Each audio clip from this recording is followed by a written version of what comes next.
Well, here we are. We're not at the property today. We're back at home. There's the boat in the background over there. Still got a ton of work to do there. Excuse me. Another investment in the property. 24-ton log splitter. So yeah, hydraulic log splitter, something that we're going to need for a long time. Hopefully it lasts us forever. Came in today, freight truck delivery, and I'm getting ready to start assembly. A lot of parts and pieces. Comes with got a Kohler engine. I've had a lot of success with Kohler engines in the past, so that was something I wanted. The reviews on this particular unit, the only negative I was able to find is that the 2-inch fitting at the bottom of the hydraulic tank is known for leaking. So it was advised to take that fitting out and apply a good sealant on it, put it back in before you fill it up with hydraulic fluid. So quite the task ahead of me. A lot of parts and pieces put together. Hopefully it goes well. Hopefully they're all here. So that's what we're up against. Hydraulic log splitter. Hopefully it all goes together with no issues.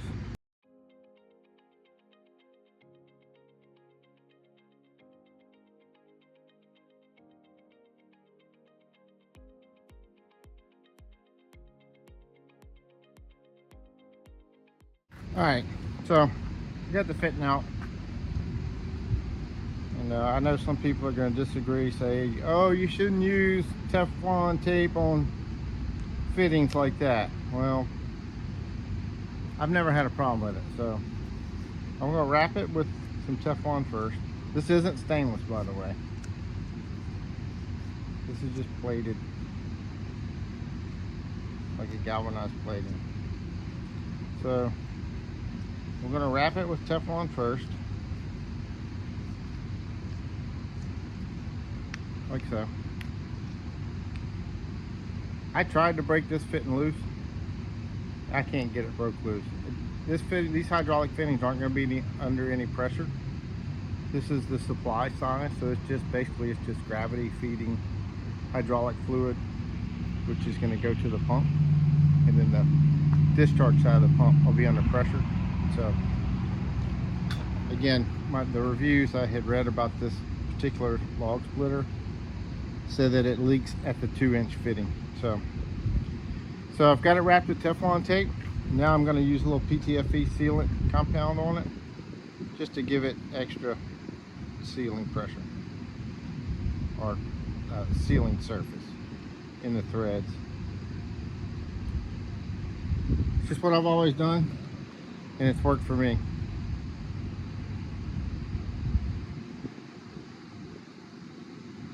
Worst case, the fitting still leaks, and then I gotta drain the fluid out of it. The key is to keep it from inside the tank, so I don't want any to get on the filter, because then you could potentially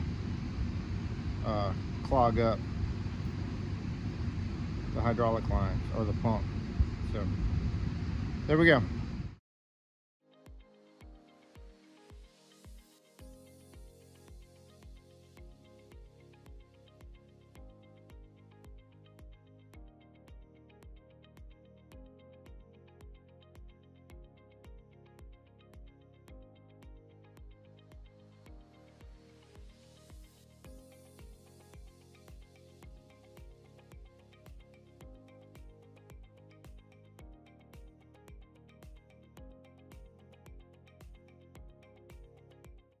All right, well, I got the 2-inch fitting back in, and the fender's on. That was the first step. I'm not one much for following directions too much, but when you get this kind of stuff,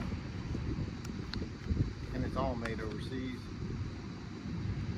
kind of have to follow the directions, even though I don't like to.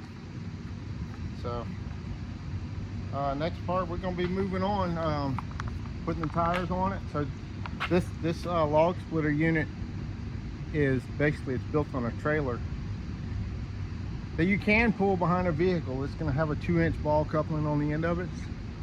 Problem with them is you're limited to 45 miles an hour, and after seeing the bearing assembly that goes in these little hubs, it's understandable why. So yeah, so to move this thing around, really I'm gonna have to load it up on my utility trailer to move it from one property to another.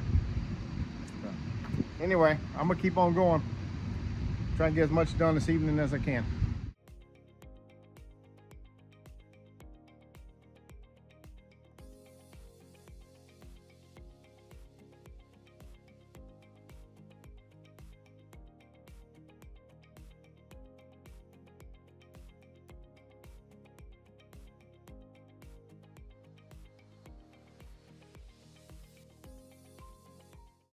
All right, well, I guess it goes par for the course when you order something like this.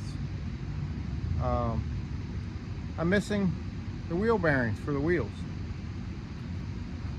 Everybody knows when you put a trailer bearing together, you got an inner bearing and an outer bearing. I don't have any outer bearings, so we're dead in the water. All right, so plan B.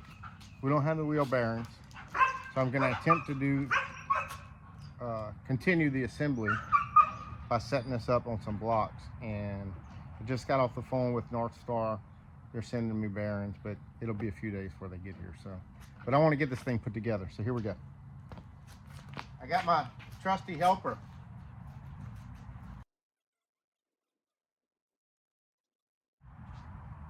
Actually adding the tow bar on there.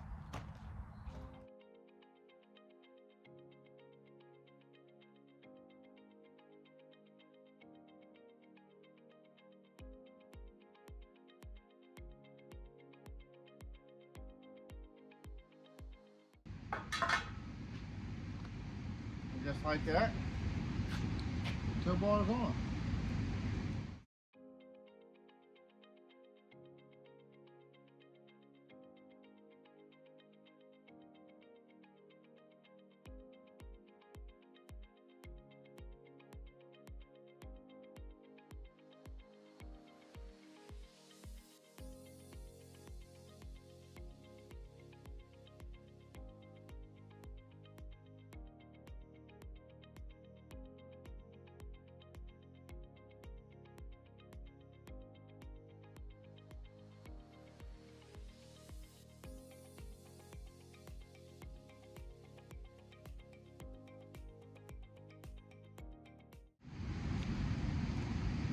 I honestly don't see this clamp going on this hose, but we're gonna find out.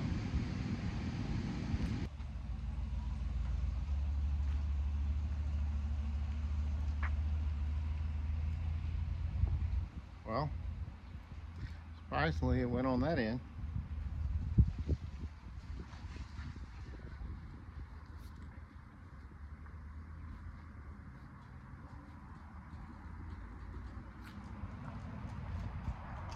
When they cut this hose, they egged it. Maybe, just maybe, I can get this clamp on here.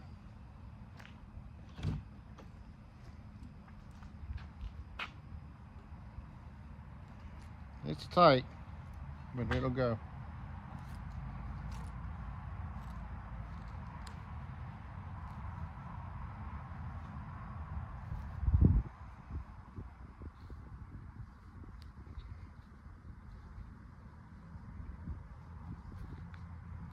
Ah, that's what happened.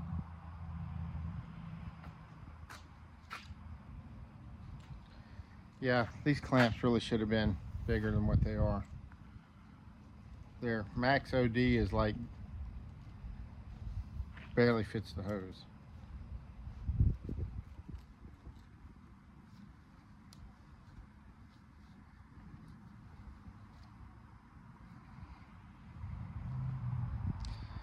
Then I don't know that I can get it over.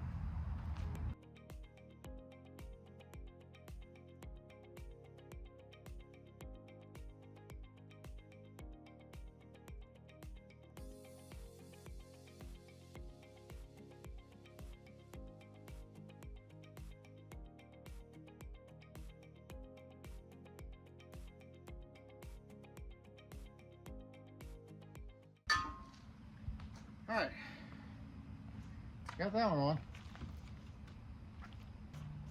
Got the engine next. Got to figure out which bolts. Ah, there they are. Some 40mm bolts. Okay, silicone's cut. I'll mark the holes so I can drill them out.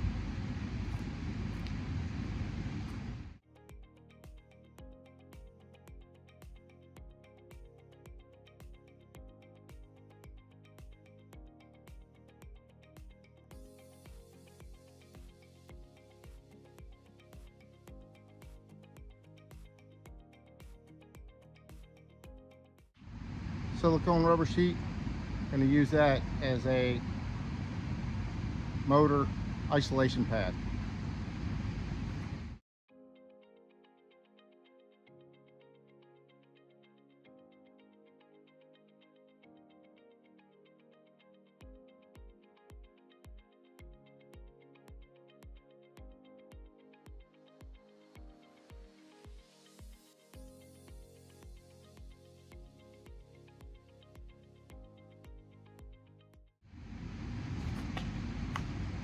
Okay, I'm not going to tighten that up yet because I still have to connect that suction line from the tank to the pump. And you saw how hard it was for me to get on the tank. I was using my rubber mallet to get it on. So I'm afraid it's going to be that difficult on the pump as well. So I'm not tightening up the motor yet until I get that hose on.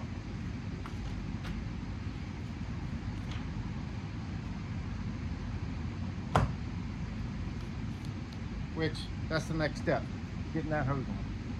Let me get another clamp.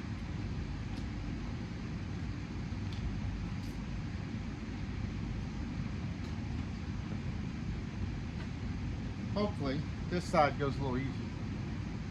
But I have to bend that hose to get it on, so that may make it more difficult.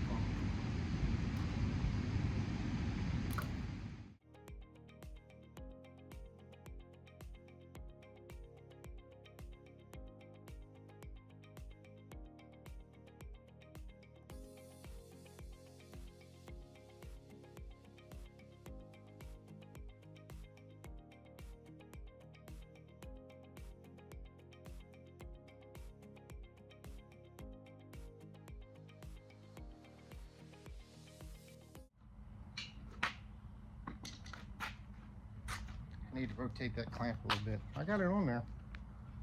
I'm surprised.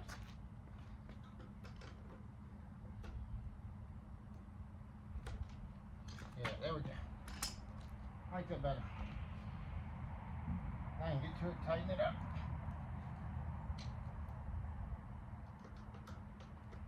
Okay. Got that one on.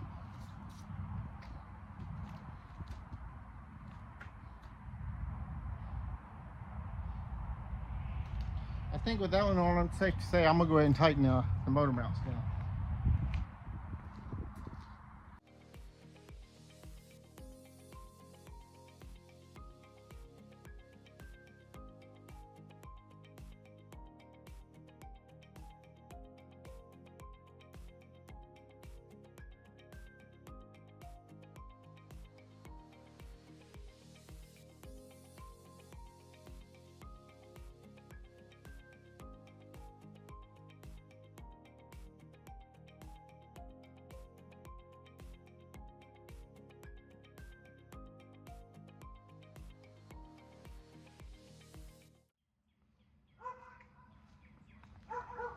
Okay, so motor's on. Motor's tight. Suction hose is on. Let's see what's next. Next goes the outrigger on the back.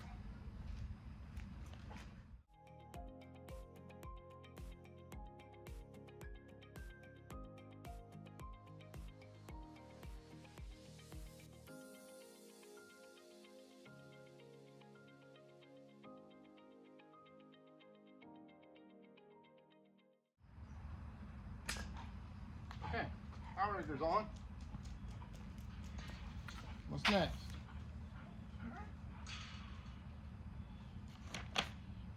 Ooh, I was afraid y'all were gonna tell me that.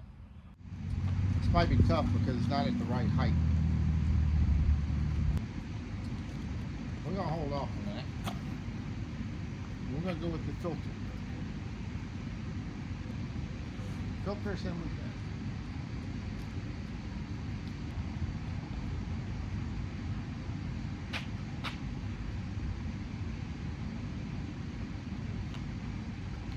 The way this works, the hydraulic fluid from the ram, or in other words, after it goes through the ram, does the log splitting and whatnot, pressure is returning to the tank. So,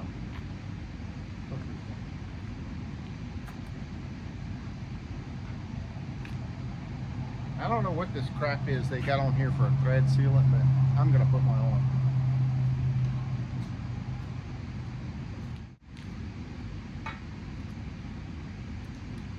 This is an aluminum housing, kind of like brass. If you're ever fooling with aluminum or brass, you don't want to use channel locks, pipe wrenches, anything like that. Try and find a wrench, or in worst case, a large crescent wrench to fit it, so you don't scar it all up. And aluminum will crack very easily, so you gotta be delicate with it. Let me go find a wrench. Okay, so it turns out it is a 1 3/8. But I don't want to put as much pressure as I can with the 1 3/8 on this aluminum housing. I could surely crack it.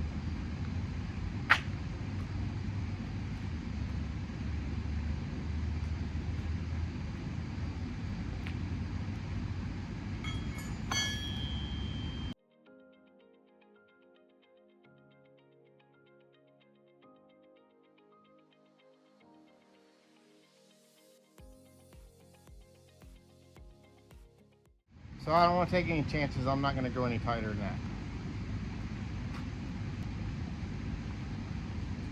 And since I got it all opened up, I'm going to go ahead and put the filter on it for now, just to keep any dirt or bugs or anything like that from getting in there overnight, because it's starting to get late in the evening and I know I'm not going to finish today. Not putting it on tight, just to keep bugs out.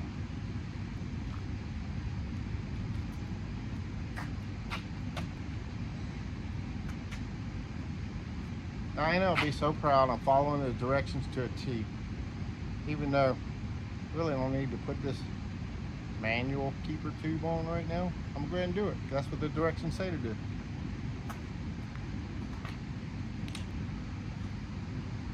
I may take that off of there someday and use it for something else. It is a cool little tube.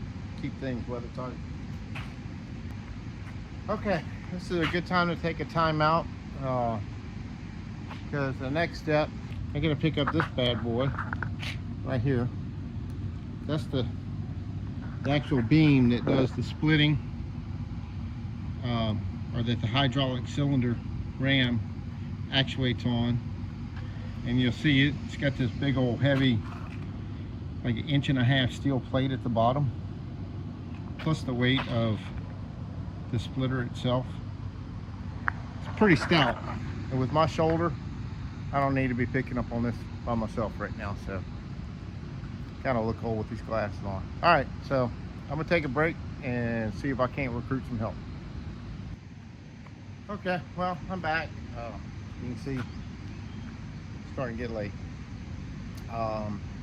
Phone died, so while I was waiting on the charge, got a little help, and we got the I-beam with the hydraulic cylinder in place. I think that's going to be about it for today. I'm probably just going to read over the directions some more, see what I can come up with, and just get these hydraulic ports, like on that filter, get a piece of blue tape put over it. And that's probably going to be it for today. So I got a little time tomorrow morning before I have to go to work, so I'm going to see what I can get done in the morning before then. So I'll see y'all tomorrow. All right. It's one of my favorite times of the day for living on the river. Let me show y'all what I like to come out here and do in the evenings. It's Cisco's favorite time too. One thing, from where we live, Sun's going down now. You can still see the orange haze. We get to see the sunset right down there at the end of our bayou over the trees.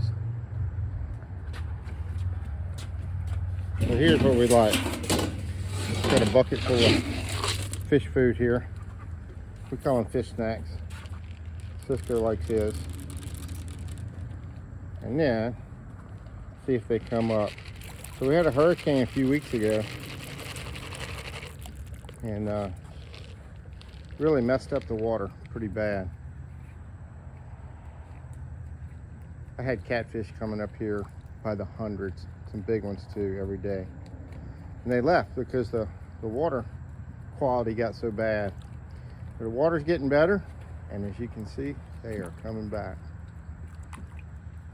It's like they know I feed them here every day.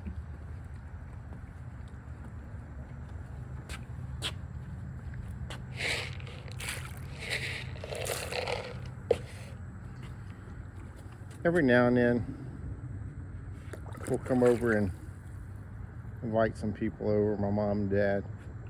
Catch a few of them for dinner. But for the most part, we just like to come out here and feed them and watch them swim around. It's like wild fish, but they're like pets.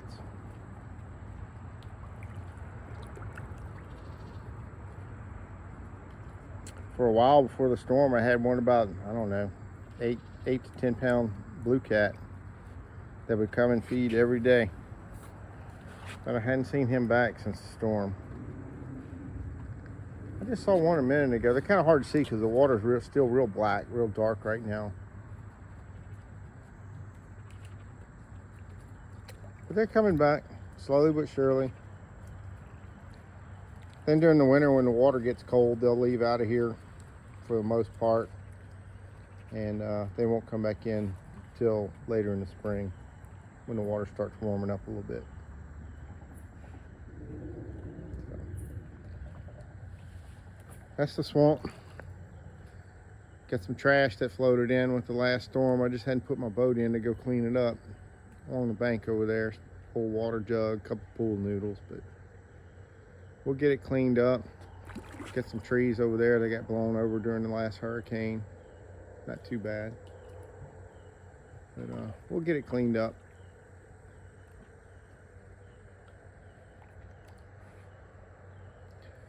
So this is where we live. Here's the bayou life. That's it. See y'all tomorrow. Well, I'm back. Sometimes work gets in the way. So, got a little time this evening. Let me see what I can get done. Try and get this log splitter wrapped up. I did put a few pieces on while I had a minute here or there, but so now we're pretty much down to just putting the hydraulic hoses on. So that's where I'm gonna start off.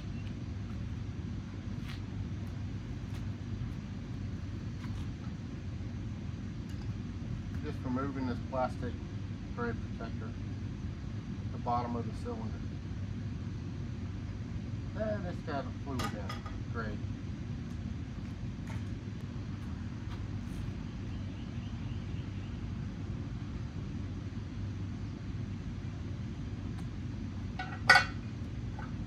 Well, since it's got fluid in it, we're gonna go ahead and lay it down.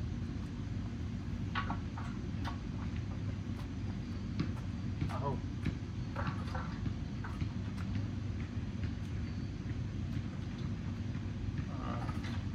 Yeah, that's not gonna work. Because I don't have the wheels on yet, which the bearings are supposed to be here tomorrow. A lot of the weight is on the bottom of the I-beam ram, the slide. So I don't want to knock it off the blocks.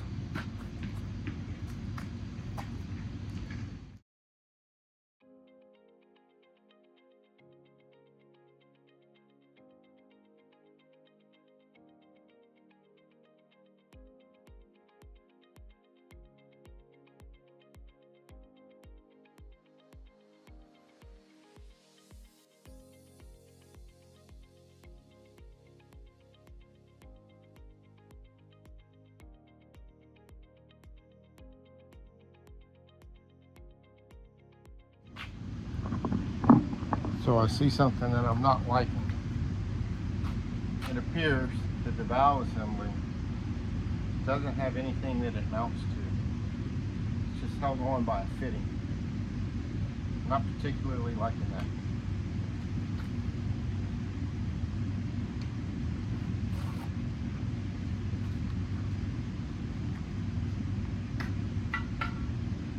Oh well, we're gonna get done what we can.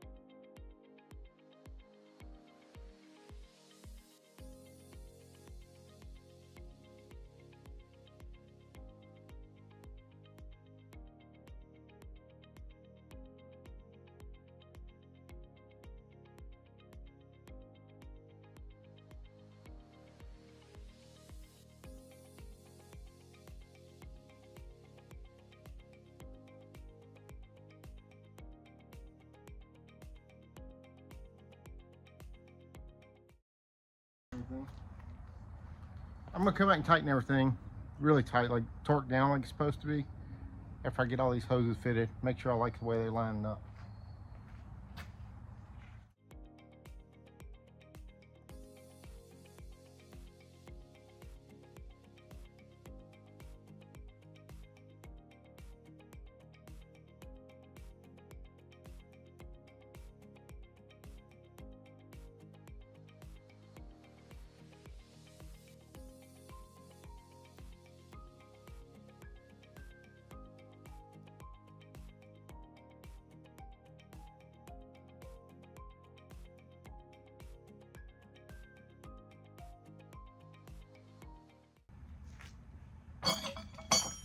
We just about got it. I think I got it figured out.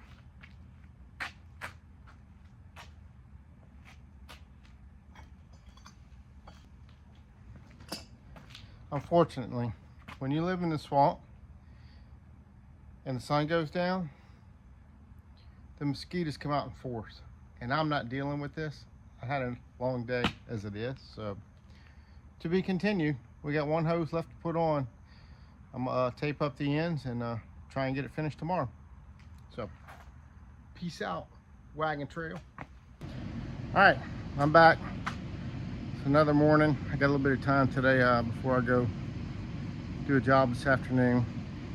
I didn't video this morning showing putting that last hose on because, to be honest, the hose clamps that come with the hoses in this log splitter kit they're difficult to get on the hose to start, but then they clamp really well. So I didn't video all that, and I didn't show you guys the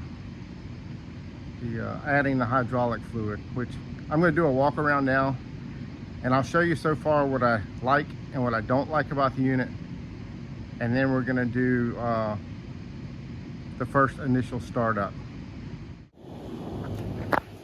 Okay, so the hydraulic valve is on. It's got an auto, like when the return, once it hits, it'll automatically go back into a neutral position. This is the last hose. This is a return hose that goes back to the filter and into the tank.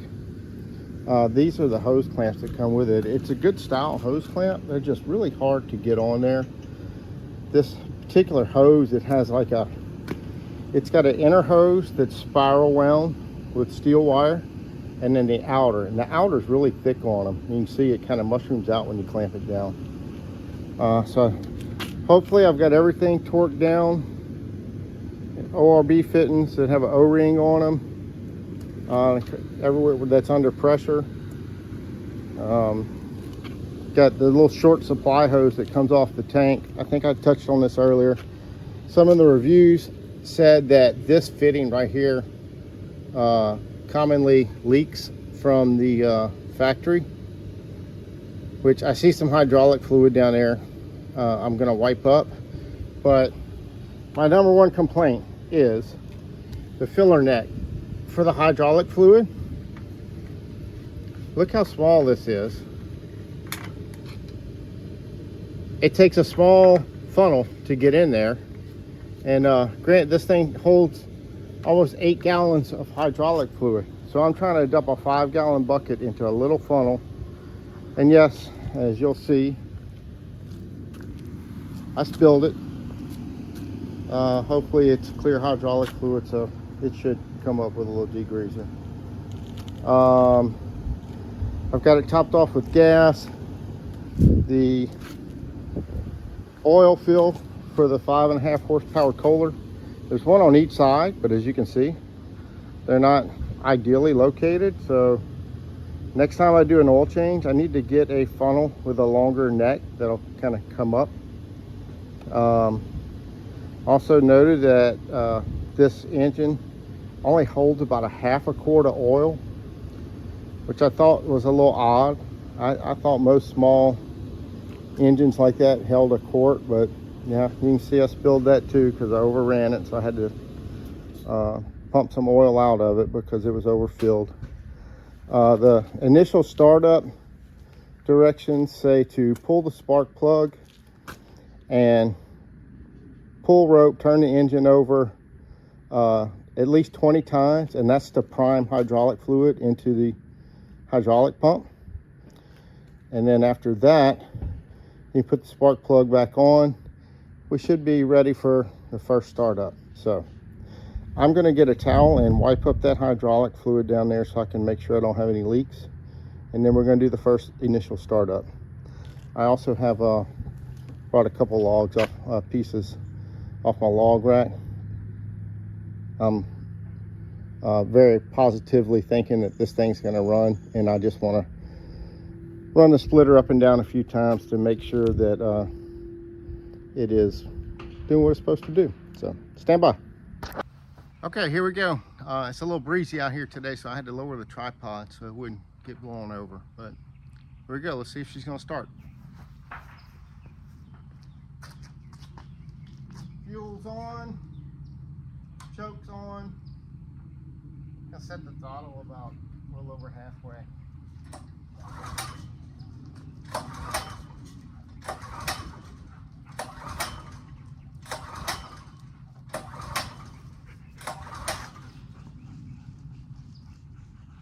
Fuel on, choke on, turn and choke off.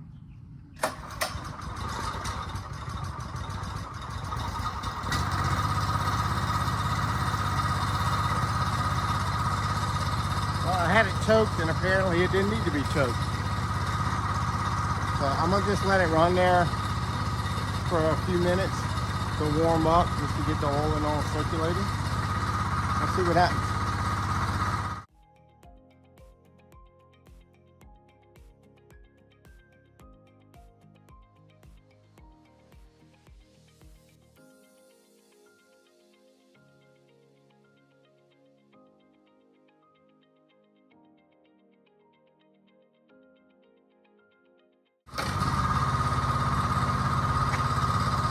Alright, let's speed it up a little bit and we'll split a couple logs.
so far so good. So that's some old dry lumber from last year. So it splits really easy. True test is gonna be when we start splitting some green logs. One thing I noticed, I'm used to small engines shutting the fuel off so that you can run all the fuel out of the carburetor. These newer carb compliant engines, when you turn the fuel off on this particular engine, it kills the fire or the ignition to the engine as well. So I don't particularly like that because you can't run the fuel out of the carburetor. So not too concerned. I always use non-ethanol fuel in my small engines just for that reason, so they don't get gummed up. And when we put this thing away for the year, if nothing else, I'll pull the fuel line on it so I can drain all the fuel out of the carburetor. So, all right, that's it. Next time, probably won't do a video putting the wheels on. The bearing's supposed to come in later this evening. But next time you see log splitter, hopefully we've got it in action up at the property. So thank you. See y'all next time.